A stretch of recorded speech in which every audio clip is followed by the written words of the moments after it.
خلیفہ ہارون رشید تاریخ اسلام کا ایک عظیم بادشاہ گزرا ہے۔ ایک دن اس کے دربار میں ایک ملحد آیا اور کہنے لگا، اے امیر المومنین، تیرے دور کے علماء اور مشائخ نے اس بات پر اتفاق کیا ہے کہ اس دنیا کا کوئی خالق حقیقی ضرور ہے۔ ان علماء میں جو سب سے زیادہ عالم اور جاننے والا ہو، اسے یہاں حاضر ہونے کا حکم دیجیے تاکہ میں آپ کے سامنے اس سے مناظرہ کر سکوں اور اپنے منطق سے اسے لاجواب کر دوں اور ثابت کر دوں کہ اس دنیا کا کوئی بنانے والا نہیں ہے، کوئی خالق موجود ہی نہیں ہے۔ اس وقت کے علماء میں سے اعلیٰ درجہ رکھنے والا امام اعظم ابو حنیفہ نعمان بن ثابت تھے، جو فقہ کے بہت بڑے عالم تھے اور سب سے افضل مقام رکھتے تھے۔ لہٰذا ہارون رشید نے امام ابو حنیفہ کو ہی اس ملحد سے مناظرہ کرنے کے لیے سب سے مناسب شخص سمجھا۔ ہارون رشید نے اپنے سپاہیوں کے ذریعے امام صاحب تک ایک خط بھجوایا جس میں اس نے تحریر کیا کہ اے مسلمانوں کے امام، آپ کو اطلاع ہے کہ ہمارے ہاں ایک شخص آیا ہے اور وہ دعویٰ کرتا ہے کہ اس کائنات کو بنانے والا کوئی نہیں ہے، اور اس نے مسلمانوں کو چیلنج کیا ہے۔ امام صاحب نے ایک خط کے ذریعے جواب ارسال کیا کہ میں ظہر کے بعد آ جاؤں گا۔ خلیفہ تک پیغام پہنچ گیا، لہٰذا وقت مقررہ پر امام ابو حنیفہ طویل سفر کر کے خلیفہ کے دربار میں حاضر ہو گئے۔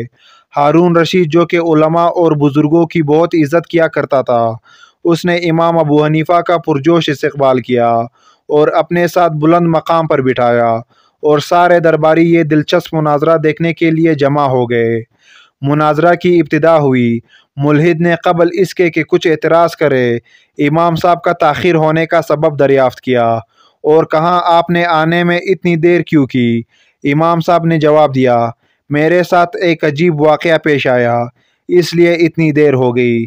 پھر امام ابو حنیفہ نے اس واقعے کی تفصیل کرتے ہوئے فرمایا، میرا گھر دریائے دجلہ کے اس پار ہے۔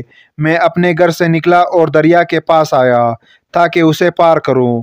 میں نے دریا کے کنارے ایک پرانی اور ٹوٹی پھوٹی کشتی دیکھی جس کے تختے اور حصے بکھرے ہوئے تھے۔ جیسے ہی میں نے اس پر نظر ڈالی، وہ ٹوٹے ہوئے تختوں میں حرکت ہوئی اور خود ہی اکٹھا ہو گئی۔ ایک حصہ دوسرے حصے سے جڑتے چلے گئے اور کشتی خود بخود تیار ہو گئی۔ میں اس کشتی میں بیٹھ گیا اور بغیر کسی ملا یعنی ناؤ چلانے والے کے کشتی خود ہی آگے بڑھنے لگی، اور کچھ ہی دیر میں دریا عبور کر کے میں اس پار آ گیا۔ یہ سن کر ملحد نے کہا، اے راؤسائے دربار، جو کچھ بھی تمہارے اس عالم نے کہا ہے اسے تم نے بغور سنا؟ کیا تم نے کبھی ایسی جھوٹی بات سنی ہے کہ شکستہ کشتی بغیر کسی کاریگر کے کبھی خود ہی بن کر تیار ہو گئی ہو اور پھر بغیر ملے کے خود چلتی ہو؟ یہ سفید جھوٹ ہے۔ امام صاحب نے فرمایا، اے کافر مطلق، اگر کسی کاریگر کے بغیر کشتی خود نہیں بن سکتی تو یہ کیسے ممکن ہے کہ یہ عظیم کائنات خود بخود وجود میں آ جائے؟ اور جس طرح بغیر ملے کی کشتی نہیں چل سکتی، تو یہ کیسے مان لیا جائے کہ اس کائنات کا نظام بغیر کسی چلانے والے کے خود بخود چل رہا ہے؟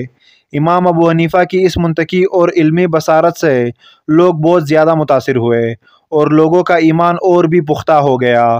دوسری طرف وہ ملحد بے دین بھی رائے راست پر آ گیا اور اس کائنات کے خالق حقیقی کے وجود کا دل سے قائل ہو گیا۔